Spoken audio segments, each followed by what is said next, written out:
नमस्कार। एक बार फिर सभी बच्चों का स्वागत है हिंदी पाठशाला की इस कक्षा में। आज हम पढ़ने जा रहे हैं कक्षा 10वीं की पाठ 4। इस पाठ का शीर्षक है एक प्रश्न चार उत्तर। इस लेख को लिखा गया है श्री प्रकाश के द्वारा। लेखक श्री प्रकाश एक जाने माने साहित्यकार, समाज सेवक रहे हैं। लेखक श्री प्रकाश की लेखनी के द्वारा राष्ट्रभक्ति, सांस्कृतिक उत्थान, सामाजिक उत्थान और समसामयिक घटनाओं, समस्याओं पर प्रकाश डाला गया है। लेखक श्री प्रकाश के द्वारा इस लेख को लिखने का उद्देश्य लेखक श्री प्रकाश का रहा है। लेखक जानना चाहते हैं कि क्या कारण रहे हैं जो हमारा देश उन्नति नहीं कर पा रहा। ऐसा नहीं है कि हमारे इस देश में, भारतवर्ष में महापुरुषों ने जन्म नहीं लिया। अवश्य यहाँ कई महान पुरुषों ने जन्म लिया, बहुत बड़े बड़े विचारक भी रहे, कई महान वैज्ञानिक भी रहे, कई समाज सुधारक भी हुए, कईयों ने अपना जीवन अपने देश के लिए समर्पित किया। बावजूद इसके हमारा देश तरक्की नहीं कर पा रहा है, उन्नति नहीं कर पा रहा। लेखक श्री प्रकाश इस बात से काफी चिंतित रहते हैं। लेखक श्री प्रकाश को एक धुन सवार है, उन्हें कारण जानने का कि क्या कारण है। कई महापुरुषों के होने के बावजूद, कई महान आंदोलनों के होने के बावजूद हमारा देश उन्नति नहीं कर पा रहा। आज इस पाठ में, इस लेख में, श्री प्रकाश जी के लेख में आज हम यही चर्चा करने वाले हैं कि क्या कारण है जो हमारा देश उन्नति नहीं कर पा रहा। लेखक श्री प्रकाश ने अपने चार करीबी विदेशी मित्रों से यही प्रश्न करते हैं और उनके चार विदेशी मित्र अपने अनुभवों के आधार पर, जो कि भारतवर्ष में कई वर्षों से निवास कर रहे हैं, रह रहे हैं, उन्होंने, उन विदेशी चार मित्रों ने अपने अनुभवों के आधार पर कारण बताया कि भारतवर्ष, भारत देश उन्नति क्यों नहीं कर पा रहा है। इसी कारण से इस लेख का नाम, इस पाठ का नाम रखा गया है एक प्रश्न चार उत्तर। एक ही प्रश्न किया जाता है लेखक श्री प्रकाश के द्वारा अपने चार मित्रों से। उनके चार मित्र अपने अनुभवों के आधार पर चार प्रकार के उत्तर देते हैं। यही इस पाठ का शीर्षक है। तो चलिए बिना वक्त को गवाए मैं पाठ को शुरू करता हूँ। उम्मीद करता हूँ सभी बच्चों को ये पाठ बहुत अच्छे से समझ में आएगा। काफ़ी सरल भाषा लिखी गई है लेखक श्री प्रकाश के द्वारा, सरल और सहज है। लेखक श्री प्रकाश ने निबंध, लेख, संस्मरण, जीवनी पर भी अपनी कलम चलाई, यानी कि उन्होंने इन पर भी काम किया। छोटी छोटी बातों पर गहरा चिंतन उनके साहित्य में देखने को अवश्य मिल जाता है। प्रस्तुत पाठ में श्री प्रकाश ने बताया है कि उनके चार महानुभाव दोस्तों ने देश की अवनति का, यानी उन्नति न कर पाने का क्या कारण बताया है। उन चार प्रश्नों को आज हम इस पाठ, उन चार उत्तरों को आज हम इस पाठ में पढ़ने जा रहे हैं। देखते हैं कि क्या कारण हो सकता है हमारे देश की अवनति का, हमारा देश उन्नति नहीं कर पा रहा है। चलिए शुरू करते हैं पाठ को।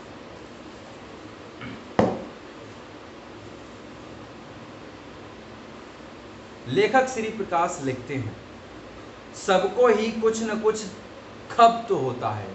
खप्त का मतलब है धुन सवार होती है। हर किसी को कोई ना कोई धुन सवार ही होती है। लेखक लिखते हैं कि मुझे भी कई बातों का खप्त है, मुझे भी कई बातों की धुन लगी रहती है। उनमें एक बात यह है कि जब किसी विदेशी से मेरी मित्रता हो जाती है और उन्हें सहृदय पाता हूँ, यानी कि सहृदय अपने दिल के करीब पाता हूँ, साथ ही यह समझता हूँ कि हमारे देश में बहुत दिनों से रहने के कारण वे पर्याप्त अनुभव भी प्राप्त कर चुके हैं, तो उनके कुछ सो अवसर पर मैं पूछता हूँ। प्रश्न क्या पूछते हैं? लेखक श्री प्रकाश पूछते हैं, आप कृपा कर यह बतलावें कि क्या कारण है कि हमारे देश में इतने विशेष महापुरुषों के रहते, इतने बड़े बड़े आंदोलनों के होते हुए भी हमारा देश उन्नति नहीं कर रहा है? क्या कारण है? ऐसा मालूम होता है कि हम ज्यों की त्यों पड़े हुए हैं। अवश्य ही हमारे मित्र इससे चकित होते हैं, उत्तर देते संकोच करते हैं और शिष्टता यानी कि शिष्टाचार के नाते क्षमा भी चाहते हैं, पर मैं उन्हें छोड़ता नहीं हूँ, उनको उत्तर देने के लिए बाध्य करता ही हूँ। यानी कि उनके जो विदेशी मित्र हैं, लेखक श्री प्रकाश की मित्रता किसी विदेशी से होती है तो उनसे प्रश्न पूछते हैं शिष्टाचार के नाते। एक शिष्टाचार के अंतर्गत ये बात आ जाती है कि अगर आपसे यानी कि लेखक प्रकाश जो प्रश्न पूछते हैं उसका उत्तर देने में विदेशी मित्रों को संकोच होता है, जिसके कारण वो टालने का प्रयास करते हैं, परंतु लेखक श्री प्रकाश हैं कि उन्हें बाध्य कर देते हैं उत्तर देने के लिए। अब हम आगे पढ़ेंगे उन 4 मित्रों को। पहले, मेरे पहले मित्र एक वृद्ध ईसाई पादरी हैं। वृद्ध यानी कि बुजुर्ग ईसाई पादरी हैं। पादरी आप लोग समझते हैं। मेरे पहले मित्र एक वृद्ध ईसाई पादरी हैं।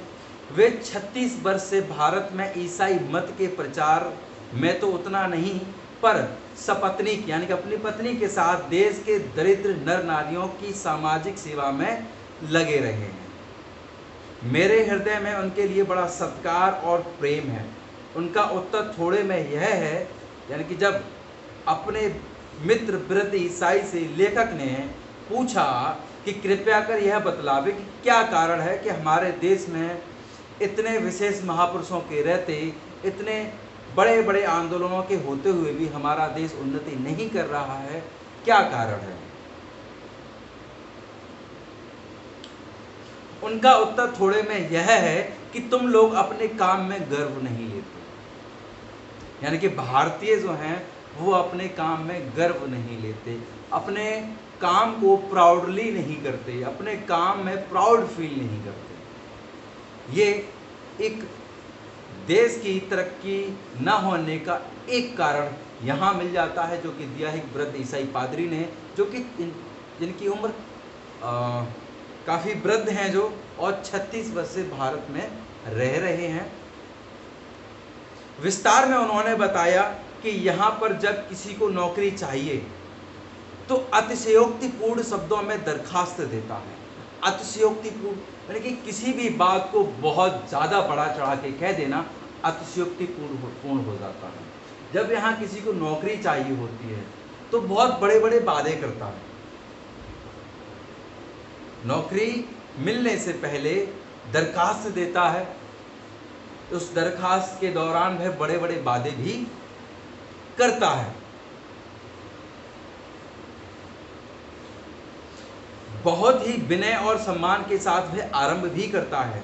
अंत में प्रतिज्ञा करता है कि यदि स्थान मिल जाएगा तो वह सदा अपने मालिक की शुभकामना करेगा, पूरी ईमानदारी निष्ठा के साथ कार्य करेगा, पर स्थान मिलते ही वह अपने काम अर्थात अपनी जीविका के साधन को ही खराब समझने लगता है।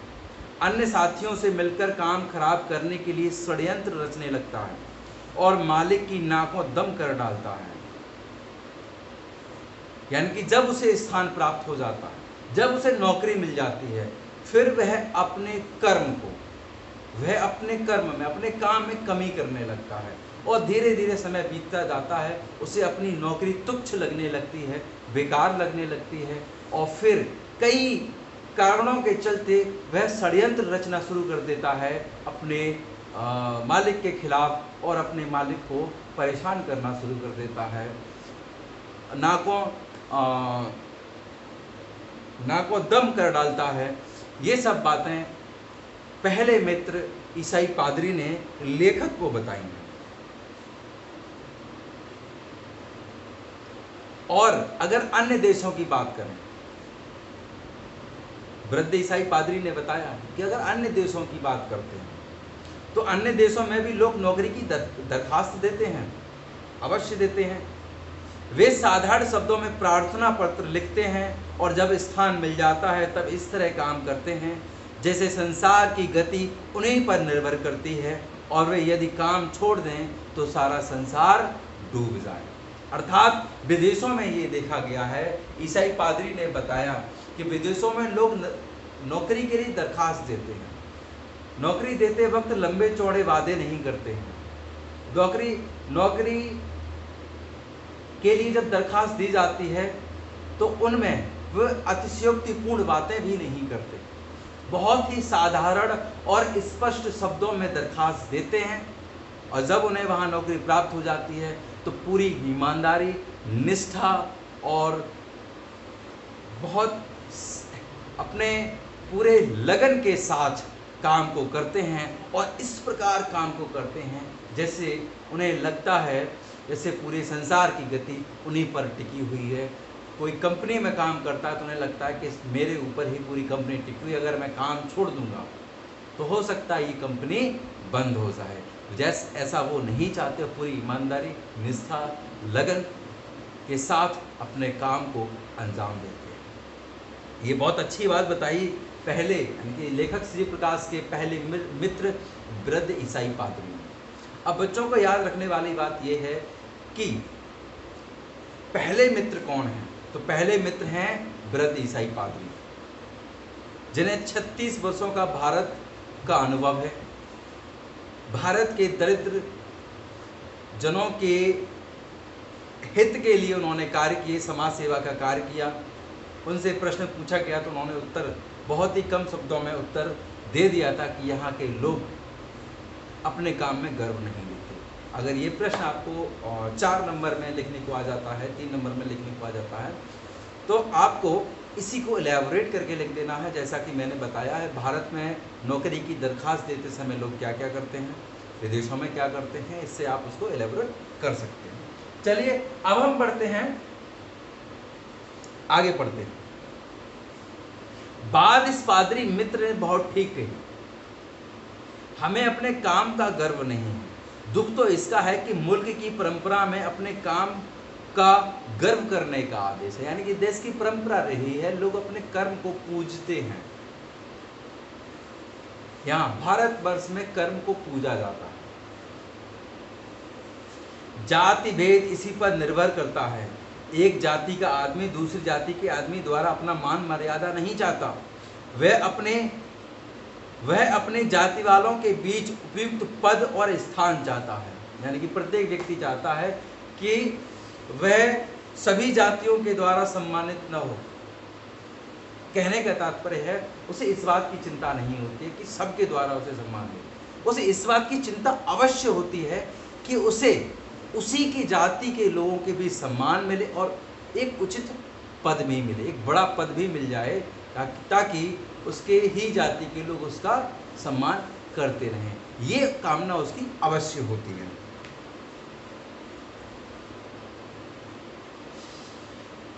यह अपनी जीविका के साधनों का बड़ा आदर सत्कार करता है। बढ़ई यानी कि अपनी जीविका, जिससे हम अपना, जिस साधन से हम अपना भरण पोषण करते हैं, जिस साधन से हम अपना घर परिवार चलाते हैं, जहाँ से हमें इनकम होती है, आय होती है, जिससे हम अपने घर का खर्चा उठाते हैं, उसे जीविका कहते हैं।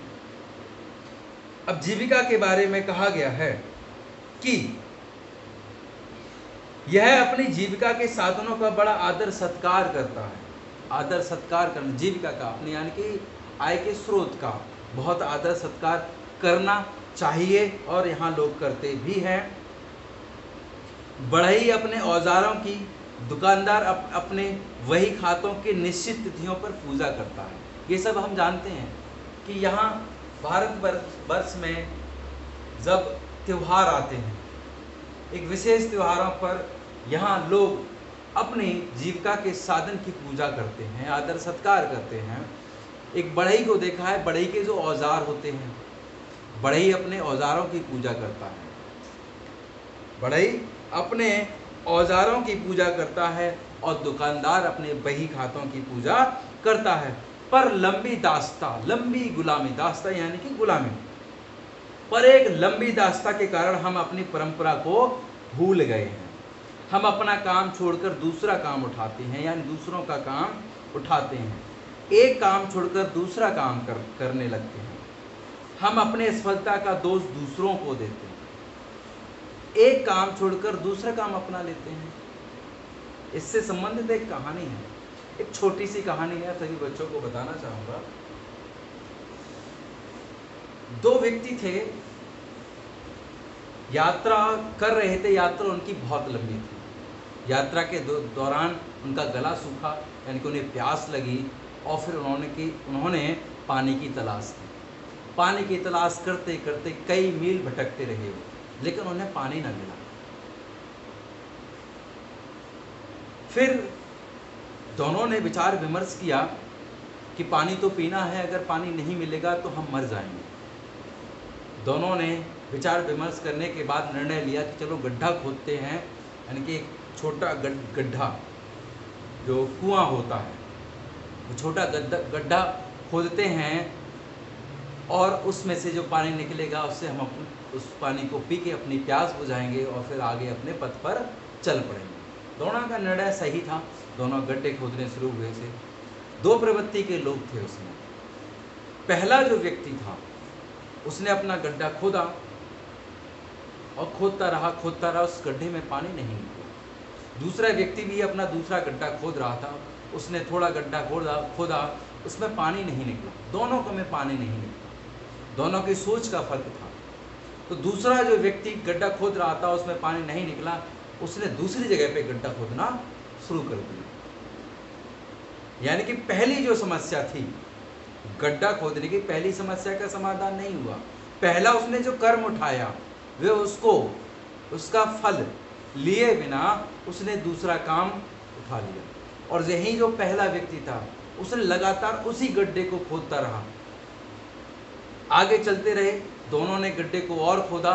पहले वाले व्यक्ति ने उसी गड्ढे को खोदा जिसको वह पहली बार खोद रहा था, फिर भी उसमें पानी नहीं निकला। गड्ढा तकरीबन 10 फीट का हो चुका था। इधर दूसरा जो व्यक्ति है, उसने भी फिर दोबारा से दूसरा गड्ढा खोदा, उसको भी 5 फीट खोदा, फिर भी पानी नहीं आया। फिर उसने तीसरा गड्ढा खोदना शुरू किया। और इधर पहले वाले व्यक्ति ने पहले ही गड्ढा खोदता रहा। अब गड्ढा खोदते खोदते 15 फीट हो चुका था। 15 फीट पर लगभग 15-20 फीट पर लगभग पानी थोड़ा थोड़ा गड्ढे में आने लगा।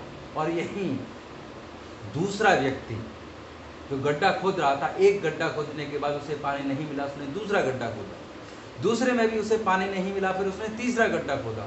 तीसरे में भी उसे पानी नहीं मिला, तो उसने चौथा गड्ढा खोदा। और चौथा गड्ढा जब उसने खोदा तो उसमें भी उसे पानी नहीं मिला। परेशान होकर, हताश होकर वह पहले वाले व्यक्ति के पास गया और वह देखता है कि इसके गड्ढे में तो पानी आ गया है। फिर उसने अपने गड्ढे और दूसरे के गड्ढों में कंपेयर किया तो जाना कि मैंने 5-5 फीट के 4 गड्ढे किए तो मुझे पानी नहीं मिला, और इस व्यक्ति ने एक ही जगह पर 4 बार खुदाई की, वहाँ उसको पानी मिल गया। इस कहानी का तात्पर्य ये है, आप किसी कर्म को अपने हाथ में उठाते हैं तो उस कर्म को आप करते रहिए, आपको फल अवश्य मिलेगा। आपको किसी काम में हताश नहीं होना, परेशान नहीं होना है, आपको बस कर्म करते रहना।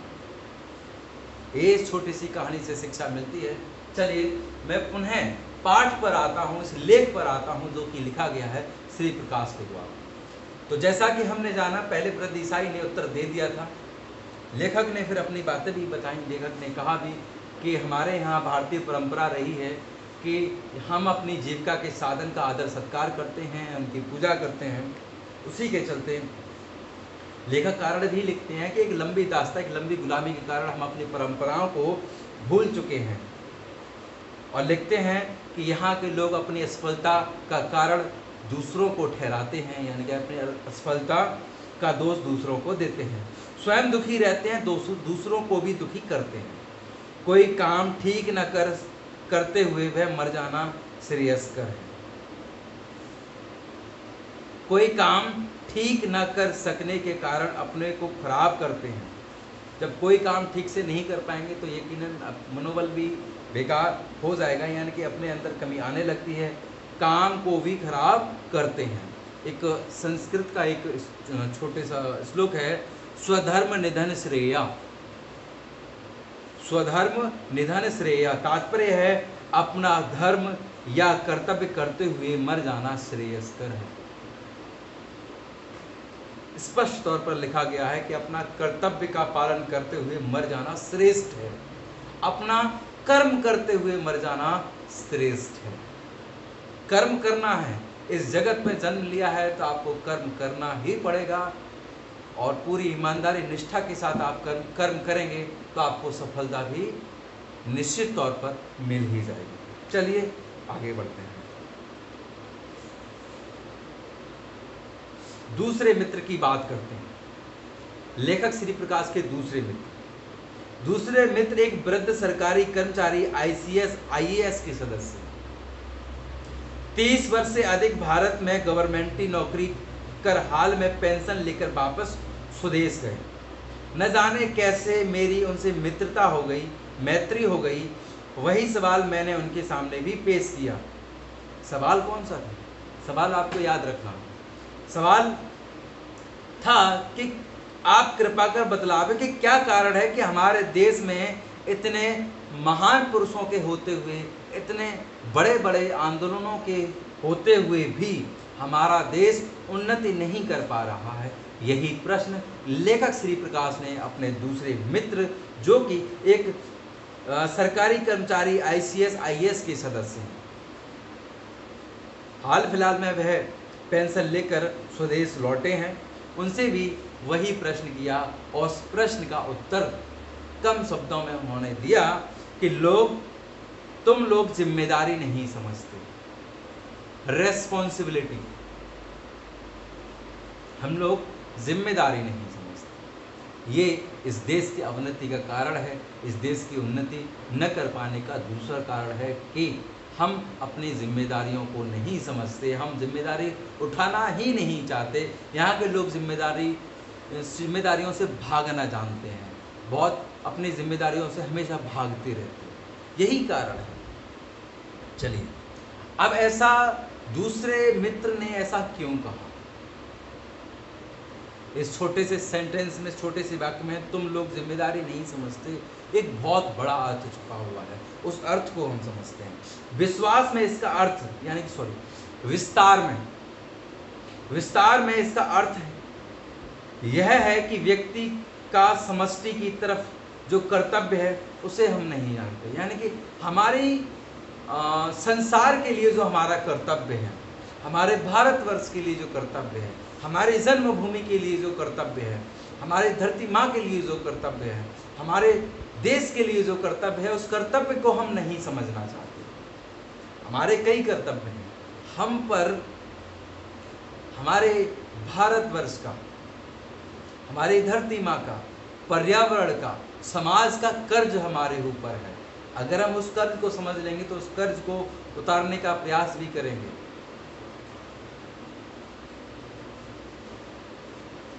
जो काम उठाया उसे करना चाहिए, यह गुण हम भूल गए हैं। जो काम हमने अपने हाथों में लिया है उसे ईमानदारी निष्ठा के साथ करते रहना चाहिए। यही जो हमारे देश की परंपरा रही है वह हम भूल गए हैं। किसी को किसी पर विश्वास नहीं रह गया है। लोग एक दूसरे में विश्वास नहीं कर पाते। खाने की दावत हो तो न मेजबान को यह विश्वास होगा कि मेहमान समय पर आएंगे या नहीं, और न मेहमान को विश्वास कि समय पर जाने पर खाना मिलेगा या नहीं। एक दूसरे में विश्वास खो चुके हैं। न गृहस्थ को विश्वास है कि धोबी और दर्जी समय पर, वायदे के अनुसार समय पर कपड़े देंगे या नहीं। न धोबी और दर्जी को विश्वास है कि हमें उचित दाम मिलेंगे या नहीं, या समय पर दाम मिल जाएंगे, यानी उनके कर्म का जो फल है वह उन्हें समय पर मिल पाएगा या नहीं। ये धोबी या दर्जी को भी इस बात का विश्वास नहीं है। रेलगाड़ी पर चढ़ने वालों को यह विश्वास नहीं कि पहले से बैठे मुसाफिर उन्हें सम्मान पूर्वक बैठने के लिए स्थान देंगे या नहीं, और पहले से बैठने वाले व्यक्ति को यह विश्वास नहीं है कि आने वाला नया मुसाफिर धीरे से आकर अपना उचित स्थान लेगा, अपने उचित स्थान पर बैठेगा और व्यर्थ का शोर नहीं मचाएगा और ना किसी प्रकार से किसी भी व्यक्ति को तंग करेगा। ये विश्वास खो चुके हैं। सड़क पर चलने वालों को यह विश्वास नहीं है कि आगे चलने वाला अपना छाता इस तरह से खोलेगा कि उसकी नोक से मेरी आंख फूट जाएगी। उसको विश्वास नहीं है। यकीनन हम जाने अनजाने में कुछ काम ऐसे कर जाते हैं जो हमें नहीं करना चाहिए। जैसे उदाहरण के तौर पर व्यक्ति बाजार से कुछ सामान खरीदते हैं और खाते खाते निकल लेते हैं, खाते खाते चलते जाते हैं। फिर वो चाहे कोई फल हुआ, कोई पैकेट वाला कोई आइटम हुआ, इन चीज़ों को लेते हैं। तो आपने कभी कभार देखा होगा कि लोग केला खाते हैं, केला खा लिया, उसका छिलका बचा और यूं ही सड़क पर फेंक दिया। क्या उनकी नैतिक जिम्मेदारी नहीं है उस केले को कचरे में फेंका जाए, उस केले के छिलके को कूड़ेदान में डाला जाए? इससे क्या परिणाम हो सकता है? इससे उनकी इस छोटी सी नादानी से बहुत बड़ी समस्या हो सकती है। किसी के प्राण भी संकट में पड़ सकते हैं। कहीं ऐसा भी हो जाता है कि जिस व्यक्ति ने छिलके का केला सड़क पर फेंक दिया है, उस केले के छिलके पर किसी का पैर पड़ जाए और वो स्लिप हो जाए, ज़मीन पर गिर पड़े। गिरने के बाद उसको चोट लग सकती है, उसकी कहीं हड्डियाँ टूट सकती हैं, कहीं सिर के बल गिर गया, कहीं अगर सिर के बल गिरा तो उसकी मौत भी हो सकती है। एक छोटी सी नासमझी, एक छोटी सी गैर जिम्मेदाराना हरकत से किसी को हानि हो सकती है, किसी को बहुत बड़ा नुकसान हो सकता है। क्या ऐसा नहीं हो सकता कि हम अपनी जिम्मेदारी को समझें? ये हमारे कर्तव्य हैं। ये हमारे समाज के प्रति, हमारे देश के प्रति हमारा कर्तव्य बनता है कि हम ऐसा काम न करें जिससे किसी को हानि हो। एक ऐसे ही दूसरा उदाहरण मैं एक और बताना चाहूँगा। कभी कभी रास्ते में चलते हुए अचानक से 4 पहियों की गाड़ी रुकती है। वो अचानक से ब्रेक लगा देते हैं। वो ये नहीं सोचते पीछे आने वाले व्यक्ति क्या इससे सतर्क है या नहीं है। अचानक से ब्रेक लगा देंगे तो पीछे वाला व्यक्ति की टक्कर आगे उस गाड़ी से लगेगी, हो सकता है उसको क्षति पहुंचे। इसी से संबंधित एक दूसरा भी उदाहरण मैं आपको बताना चाहूँगा कि कभी कभार ऐसा हो जाता है। 4 पहिए की गाड़ी एक खड़ी है, बाइक वाला वहाँ से गुजर रहा है। जो कार में बैठा व्यक्ति है उसने जो शीशे में नहीं देखा कि पीछे कोई आ रहा है या नहीं आ रहा है, उसने डायरेक्ट बिना कुछ देखे, बिना कुछ सोचे समझे उसने अपनी कार का दरवाज़ा खोल दिया। अचानक से दरवाज़ा खोल देता है, अचानक से पीछे से गाड़ी आ जाती है, टक्कर हो जाती है। कभी कभार लोगों की मृत्यु भी हो जाती है इन गैर जिम्मेदाराना हरकतों से। तो ये हमारी जिम्मेदारी है हमारे समाज के प्रति, ये हमारे नैतिक जिम्मेदारी है। हमें अपनी जिम्मेदारियों को समझना चाहिए, हमें अपने कर्तव्यों का पालन भी करना चाहिए। ये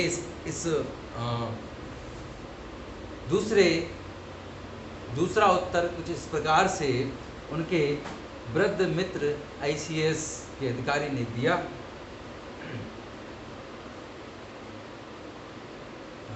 आगे लेखक श्री प्रकाश लिखते हैं कि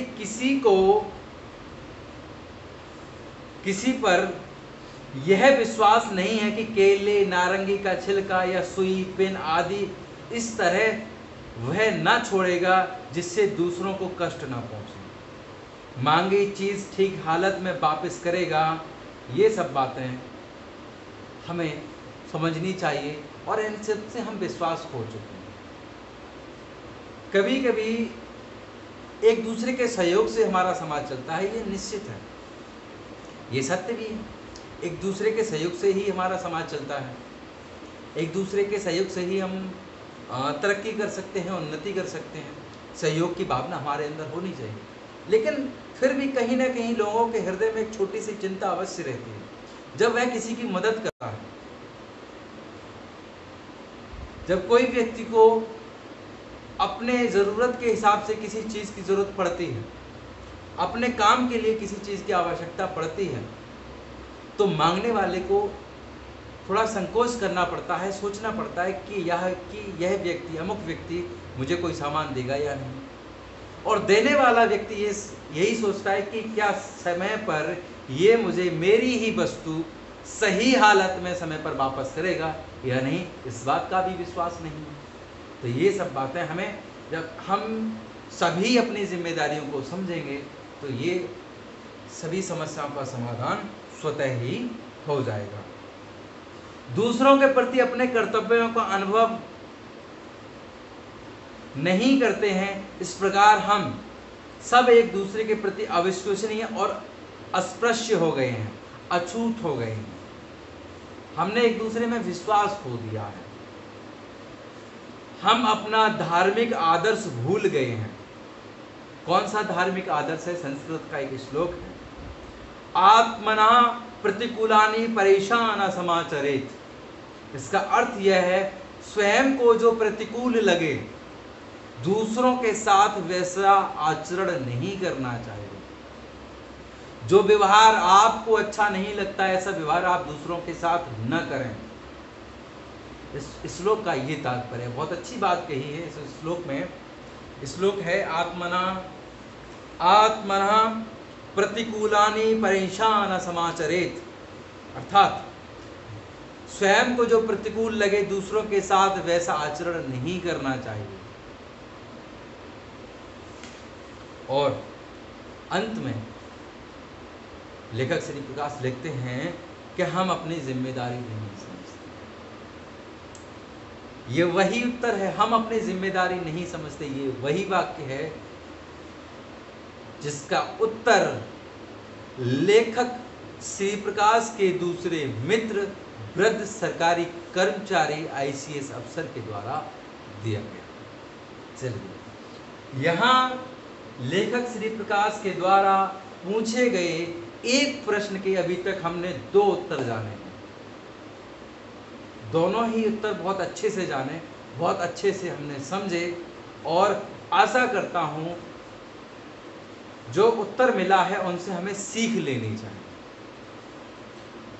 अगर हम उनसे सीख लेते हैं तो हमारी उन्नति होगी, हमारे समाज की उन्नति होगी, हमारे देश की उन्नति होगी।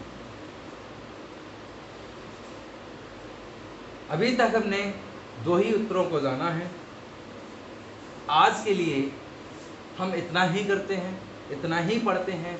आगे के वीडियो के लेक्चर में हम ये देखेंगे कि लेखक श्री प्रकाश के द्वारा पूछे गए प्रश्न के अन्य 2 उत्तर कौन कौन से हो सकते हैं, अन्य 2 बड़ी समस्याएं कौन कौन सी हो सकती हैं जो कारण बनती हैं हमारे देश की उन्नति का, जो कारण बनती है हमारे देश की तरक्की न कर पाने का।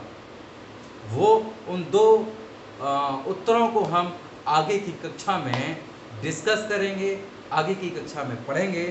आशा करता हूँ आपको इन 2 उत्तर आपको अच्छे से समझ में आ गए होंगे। यहाँ आपको एक बार घर पे सभी बच्चे इसको दोबारा से किताब को पढ़ लेंगे, इस पाठ को पढ़ लेंगे। आगे की कक्षा में हम देखते हैं। तब तक के लिए धन्यवाद। स्वस्थ रहिए, सुरक्षित रहिए, मुस्कुराते रहिए, पूरी ईमानदारी निष्ठा के साथ अपने कर्म को करते रहिए। एक वाक्य है, कर्म ही पूजा है। यकीनन कर्म ही पूजा है। विद्यार्थी जीवन में आपका कर्म है पूरी ईमानदारी निष्ठा के साथ अपनी पढ़ाई करें। एक शिक्षक का कर्तव्य है कि पूरी ईमानदारी निष्ठा के साथ वह अपने विद्यार्थियों का, अपने छात्रों के उज्जवल भविष्य की कामना करे, उज्जवल भविष्य के लिए जी तोड़ मेहनत करे। अपने बच्चों को ऐसी शुभकामनाएं देता हूँ। धन्यवाद।